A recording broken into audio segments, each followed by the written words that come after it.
বাংলাদেশের ক্রীড়াঙ্গনে ক্ষুদ্র নৃগোষ্ঠীর রয়েছে সরব বিচরণ। তবে বাংলাদেশের সবচেয়ে জনপ্রিয় খেলা ক্রিকেটের ক্ষেত্রে দেখা যায় ব্যতিক্রম। দেশের ক্রিকেটে ক্ষুদ্র নৃগোষ্ঠীর পা পড়েনি বললেই চলে। সম্প্রতি বিসিবিও অনুভব করেছে এই শূন্যতা।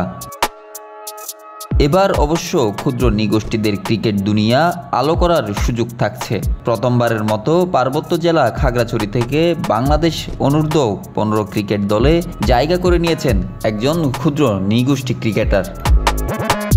তার নাম মনন চাকমা। সে খাগড়াছড়ির অনূর্ধ্ব 14 দলের অধিনায়ক। এই কিশোর খাগড়াছড়ির ক্রিকেট একাডেমি থেকে নিজের ক্রিকেট দীক্ষা নেন। বাঁহাতে বল ঘুরানোই ক্রিকেটে তার বিশেষত্ব। সে Khagrachari Notunkuri cantonment school and কলেজের 7ম শ্রেণীর শিক্ষার্থী। এর আগে দেশের ক্রিকেটে নারী দলের হয়ে খেলেছেন মাত্র একজন। চম্পা চাকমা এতদিন পর্যন্ত একমাত্র ক্ষুদ্র নৃগোষ্ঠীর ক্রিকেটার যিনি জাতীয় পর্যায়ে প্রতিনিধিত্ব করেছে এই জনগোষ্ঠীর। এর আগে পুরুষ ক্রিকেট জাতীয় দলে এখন পর্যন্ত ক্ষুদ্র নৃগোষ্ঠীর কেউ ডাক পাননি।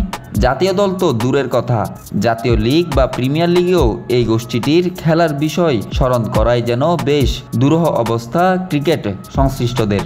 অবশ্য কিছুদিন আগে পাহাড়ি ক্রিকেটারের খোঁজে নতুন উদ্যোগ নিয়েছে বাংলাদেশ ক্রিকেট বোর্ড বিসিবি।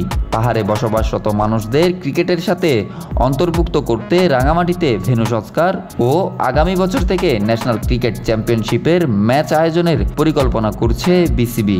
আর এই পরিকল্পনা বাস্তবায়নের ক্ষেত্রে মনন চাকমাই হতে পারেন পাহাড়ি ক্রিকেটারদের আশার আলো। Desk report, news now sports.